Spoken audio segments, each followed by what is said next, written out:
Welcome agents, so where do I start? World Tier 5 and the Tidal Basin update has been out for a few days now, and I've put quite a lot of hours into the game since then, so I can give you my impressions without just trying to be the first one to put a video out. Now I've been guilty of that in the past, and sometimes my opinion has been rushed, so you're not going to get that today. I can say with confidence that I've experienced everything this update has to offer, aside from actually playing with the free gear sets, and whilst I would love to say that it's perfect, it's not. And there's actually some good and bad things I wanted to talk about. I hope you guys can respect my opinion in this video, and I appreciate your own input in the comments down below. With that said, if you're after dedicated Division content that is here for the long haul, hit the subscribe button below and turn on notifications. Let's get to it. Okay, so let's start off with the Tidal Basin Stronghold. Now, I personally was not that impressed for a couple of reasons, one of which I'll go into detail shortly, and that was the staggering of World Tier 5.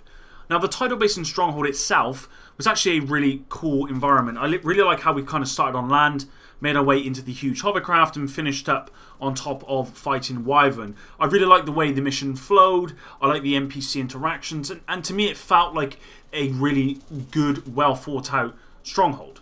The length of the actual stronghold itself for me again was nice. It wasn't too long, but it also didn't feel too short. But there's no point in having a long mission if it's not filled with much content.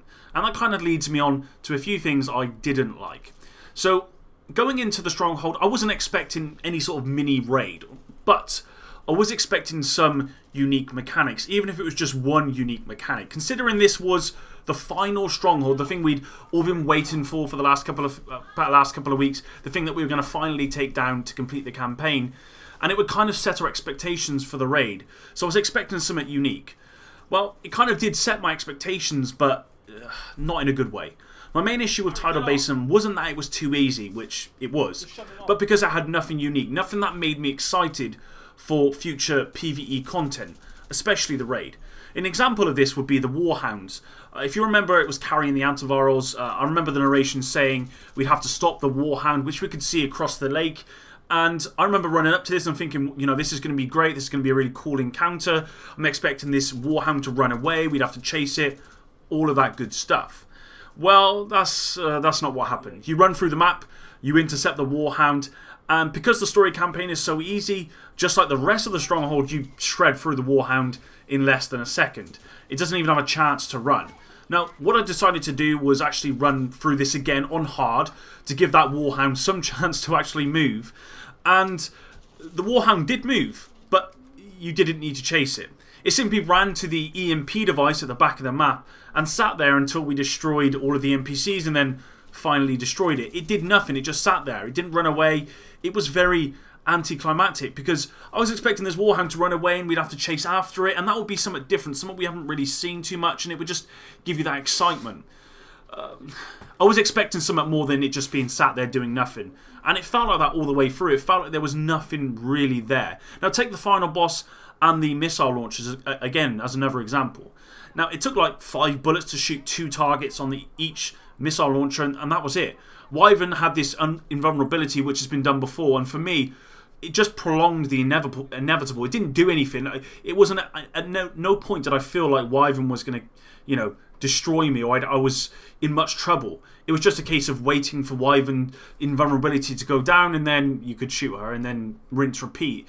It didn't do anything. It didn't have much to it. It didn't make the boss fight unique. Where were those flying drones that patrol the open world sometimes? I don't see them much, but that would have been something that could have been cool. We could have had NPCs on top of that, NPCs jumping down from that. I don't know, but something just different, and this didn't have a lot.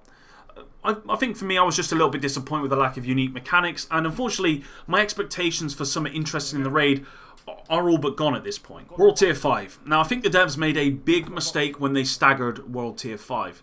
Now, I appreciate what they were trying to do, allowing everyone time to gear up, so when the stronghold did drop, everyone got a chance to experience it at the same time.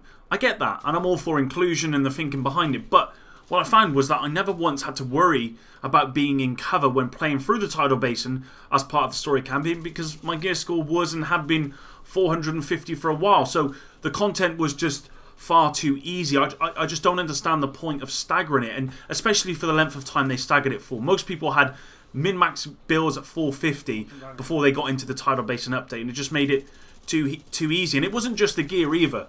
Part of the patch notes were that enemy sort of NPC damage from SMGs and shotguns had been reduced. Now, I'm not sure if they nerfed NPCs for every weapon, but it kind of felt that way. It didn't feel like the NPCs were doing enough damage, really. So it's worth me actually saying at this point for anyone thinking of it. Of course, I know it was on normal difficulty, so of course it won't be hard. But what I found Tidal Basin to be was the easiest stronghold of them all. And that's saying a lot when the other strongholds were very easy as well. Now, maybe the NPC damage has been nerfed too far, I'm not sure, but it feels like I just took far less damage out of cover than before. And that's not just in the Tidal Basin update. That's in the open world as well, since World Tier 5 and other activities. At this point, I feel kind of tanky. I didn't ever think I'd say that, but to me it just felt like the Tidal Basin and World Tier 5 update in respect of damage and all that sort of stuff, it just feels a little bit off, and I think it should be reverted back to what it was. So World Tier 5 introduced a lot of new additions and changes. We had a gear score increase from 450 to 500, and if you recalibrate, it's 465 to 515, which I believe 515 is the highest. Now, with the new gear score change, has anyone seen any noticeable increase in stats from 450 to 500 aside from base armor?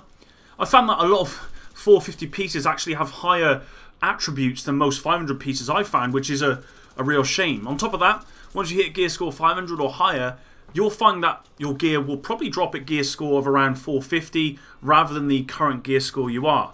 Now, this was first reported that it was a bug by the community, but later confirmed in stream with the devs that this was intentional, although no explanation was given as to why. So my question is why? And why does purple gear still drop when you're in World Tier 5? Now, the grind to 500 doesn't feel rewarding because the loot dropping just isn't any good, and most of the time below your current gear score. Not that gear score really makes any difference. If you're lucky enough to get a piece of gear that does drop at, say, 500 gear score, the attributes are likely to be lower than the 450 gear you had min-maxed in World Tier 4. Not only that, but the real way to get to 515 gear score right now is to basically buy stuff from vendors and then recalibrate it. And talking about recalibrating, I never thought I'd say this, but can we have the recalibration station back from the Division, please? And to keep this on topic, the recalibrating of gear pushes it over 500, but it's not a true representation of your power. I could recalibrate, say, a Gilligard mask. It's got 42% damage to elites, but for whatever reason, I want crit chance. So that's what I do. Now, this will push my gear score up exponentially, but that 42% damage to elites is very close to the cap. And the crit chance I just got is nowhere near the crit chance cap for that gear. So how does that make any sense? I don't like it, and I feel like gear score has become actually irrelevant at this point. Unlike the Division, gear score, certainly over 450, does not give an indication of the gear power level, and I think it should. If you disagree with me on that, please leave a comment below, as I'd like to see what the counter argument would be, because I just can't see one. What's the point of trying to get gear a 500 or 515 if it's actually going to add no value to your build? I've seen a lot of people with builds of 450 that are just staying there, because why would they when the gear is doing more damage, you're getting more armor, and you're getting more health? Again, the only thing that's really changed is armor with these gear score increase. So yeah, maybe you might get a little bit more armor, but it's so minimal, it's not worth it. Let me know what you think. Another introduction with World Tier 5 is the two new exotic weapons. We got the Pestilence LMG and the Nemesis Sniper Rifle. Now, I touched on how to get both of these in my last video, and I talked about how awful the Pestilence LMG is compared to all the other LMGs in the game. The base damage is far too low, and because of that, the 200% weapon damage you get against enemies caught in the toxic smoke does nothing. 200% of 0 is still 0. Now, as of right now, we don't know what the Nemesis Sniper is bringing to the table, or the exotic gear, which will be coming at a later stage, but as of right now, I've actually lost all hope that these exotics will be of any use at all. Now, I know some of you might think I'm being premature here, and I'd think the same if the Pestilence LMG was not top tier, but maybe middle of the ground, if it seemed like the devs knew what they were doing. But it's so far from being useful at this point, and the talents are so bad, it makes me wonder how the devs could have got it so wrong. Now, if you were to triple or quadruple the base damage from, say, 4k to, say, 16k, keep the weapon damage at 200% whilst Pestilence is active, and if you're caught in the toxic smoke, slow movement speed by 75%, then I could probably see this being quite a strong weapon and actually worthy of its exotic status. Now, I do realise that before the game released, the devs did confirm that with these exotics, it wouldn't be so much about their stats, it would be more about what they look like, their lore, that sort of thing. But to be honest, I would expect this weapon to at least compete with the M60 or compete with the MG5, which are the two top tier weapons in the game. What's the point? I mean, at this moment in time, it's just a weapon that you're going to leave in your stash and probably never use until they do something about it. And again, I'm concerned that when we get the Nemesis sniper rifle, it's going to be a similar story where what's the point? The base damage will be lower than the M700, which, by the way, is still the best sniper in the game. They may have nerfed it, but it's still got the highest base damage. It's still the best sniper by a mile, so it's not really done a lot. I still don't think that this Nemesis is going to compete, so we're going to end up putting that in the stash, along with the Pestilence, along with the exotic gear, and along with the gear sets as well, and we're going to be back to where we are now. So next we have the mod system, which was changed with the Tidal Basin update, and I'm kind of okay with this one. I say kind of because I haven't really made my mind up at this point. In many ways, I feel like now I really actually have to think about what mod I should be using. Should I put that 5% damage to elite scope on my P416 or P416 or however you want to call it? I know someone in the comments will say I've pronounced it wrong. Assault rifle, or should I put that plus 10% stability scope on instead? One will give me that extra damage against elites, but the other will ensure I hit a lot more bullets against all enemies. These are the questions I'm now asking, whereas before, the negative attributes were scaled so high that most of the time, I either picked anything with crit chance or just didn't put a mod on at all. Now, talking of crit chance, it's actually clear the devs saw just how meta crit chance was on the mods, which is why they've been scaled back significantly or just removed in some cases. Now, to get crit chance, you're now to actually have to roll it on gear, which I think is fine because I agree the crit chance cap of 60% was made so easy because of some mods which gave crazy crit chance. I think my opinion here on mods is probably in the minority, and if they changed it again for something more universally accepted, I'd be okay with that. As of right now though, I'm not totally against what we currently have, and I can see myself being pretty happy with this into the future if they decide not to change it. So I just want to briefly touch upon the new gear sets in the game. We got the 3 new gear sets. We got True Patriot, Hardwired, and Ongoing Directive. Now, I've not actually completed any of these sets, although they're dropping pretty often. I keep dropping the same pieces, but I'm pretty close, so I've not actually been personally able to test them, but from what I've seen and what people have been saying, and I've heard, they're all pretty bad.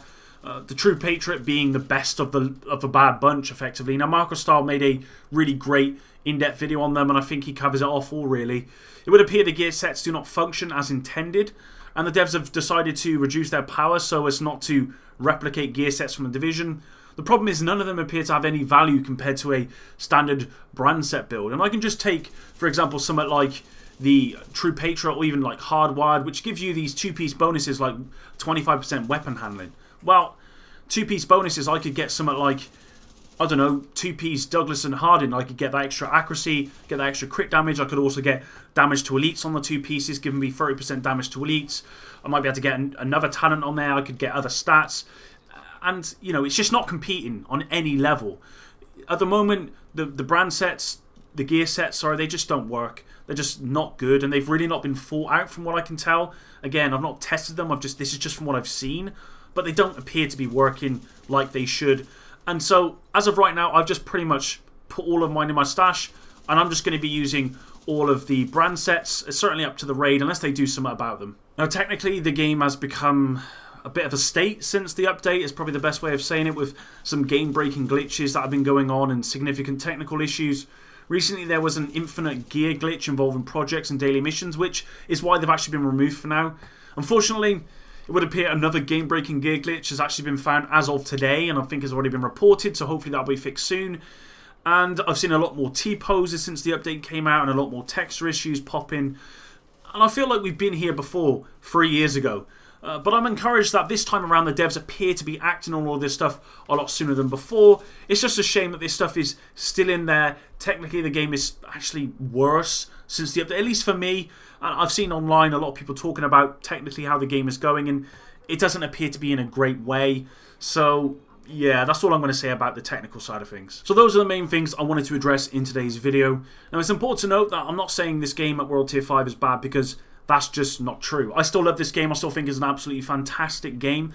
But I also want to be honest with you guys. I don't want to tell you, that this World Tier 5 update and Tidal Basin update or whatever is perfect, because it's just not. I didn't touch upon PvP in this video because that's not something that was introduced or even touched upon in this Tidal Basin update, so it would be irrelevant to the video. But the devs have confirmed that, PvP is going to get some changes. It is bad, and when they do that, then I'll obviously check it out and give you my thoughts. Now, overall, I thought Tidal Basin was just like all the other strongholds, and maybe it's my fault. Maybe my expectations were too high. I mean, it clearly was just another stronghold. That's how it was. That's how it played out. But I felt like this would have been a very good opportunity to include something unique that would get us excited for the raid, because right now I've just lost that excitement, and I'm sure I'm not the only one. That's not to say I'm not excited for the raid. I am, but my expectations are a lot lower than what they were before, and that's a real shame, because I was really looking forward to the raid, and now I'm kind of like, yeah, I'm sure it'll be fun, but are we going to get the same thing as the Tidal Basin Stronghold with nothing new, and it's just going to be 2 hours of us killing NPCs, maybe pressing a button, maybe shooting some little box on some turret, and that's your lot? I hope not. I really hope not, but that's where I'm at, because that's what we got from this stronghold. The stronghold that was to complete the campaign, the stronghold that was locked behind, World Tier was locked behind for the last couple of weeks. That's what we got, so we're going to have to wait and see. With that said, guys, hopefully you did enjoy this video. I apologise for the negativity on this one, but as I said, I want to keep it real.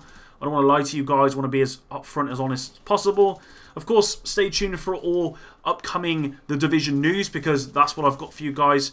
And I'll be doing some build videos in the future, although at the moment I still think builds generally are kind of irrelevant, as the margins between builds at the moment are so minor that it really doesn't make any difference. But that's for another video. Anyway, I'm going off topic. Until the next one, Epic out.